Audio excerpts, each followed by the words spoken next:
মেয়েকে শ্বশুরবাড়িতে পাঠানোর আগে ভালোবাসা ও মমতার সঙ্গে কিছু গুরুত্বপূর্ণ বিষয় বুঝিয়ে দেওয়া একজন অভিভাবকের অন্যতম বড় দায়িত্ব। নতুন একটি পরিবেশে খাপ খাইয়ে নিতে এবং নিজের সম্মান ও দায়িত্ব বজায় রেখে সংসার সুখে রাখতে মেয়েকে সুন্দর ও সহজ ভাষায় যেভাবে বুঝিয়ে বলতে পারেন শ্রদ্ধা ও ভালোবাসা, যেভাবে তুমি তোমার মা বাবা ও পরিবারকে ভালোবাসো, শ্বশুরবাড়ির মানুষদেরও ঠিক সেইভাবে শ্রদ্ধা ও আপন করে নিবে। শাশুড়িকে নিজের মায়ের মতো আর শ্বশুরকে বাবার মতো মর্যাদা দিলে তাদের থেকেও ভালোবাসা পাবে। প্রত্যেকটি পরিবারের চলাফেরা, খাদ্যাভ্যাস ও নিয়মকানুন আলাদা হয়।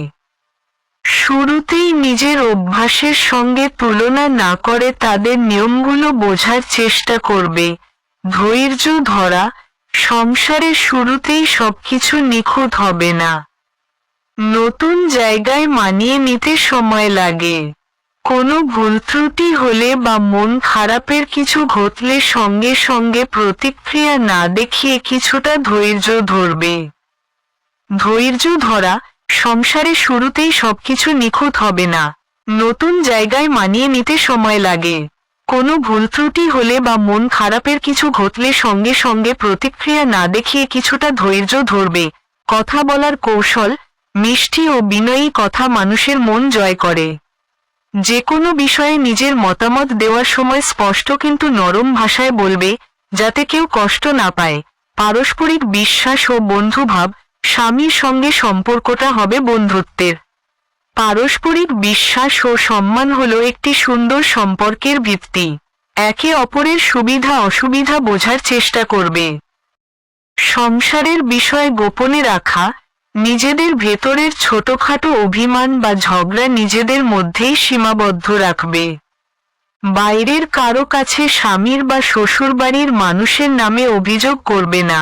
দায়িত্ববোধ ও গৃহস্থালী কাজের ভারসাম্য, স্বতঃস্ফূর্ত অংশগ্রহণ, ঘরের ছোট বড় কাজের দায়িত্ব নিজের মনে করে নেওয়ার চেষ্টা করবে। সবাইকে একসঙ্গে নিয়ে চলাই একটি সুন্দর সংসারের পরিচয়। নিজের যত্ন নেওয়া, সংসারের সবার দেখাশোনা করার পাশাপাশি নিজের শারীরিক ও মানসিক স্বাস্থ্যের দিকে নজর রাখবে। তুমি ভালো থাকলেই সবাইকে ভালো রাখতে পারবে। আত্মসম্মান বজায় রাখা, সবসময় বিনয়ী থাকবে, কিন্তু নিজের আত্মসম্মান বিসর্জন দেবে না। সত্য ও অন্যায়ের পার্থক্য মাথায় রেখে নিজের ব্যক্তিত্ব বজায় রেখে চলবে। মা বাবা সবসময় পাশে আছে, মনে রাখবে, বিয়ের পর তুমি পর হয়ে যাচ্ছ না। তোমার যে কোনো প্রয়োজনে বা বিপদে আমাদের দরজা তোমার জন্য সবসময় খোলা আছে। আমরা সবসময় তোমার পাশে আছি।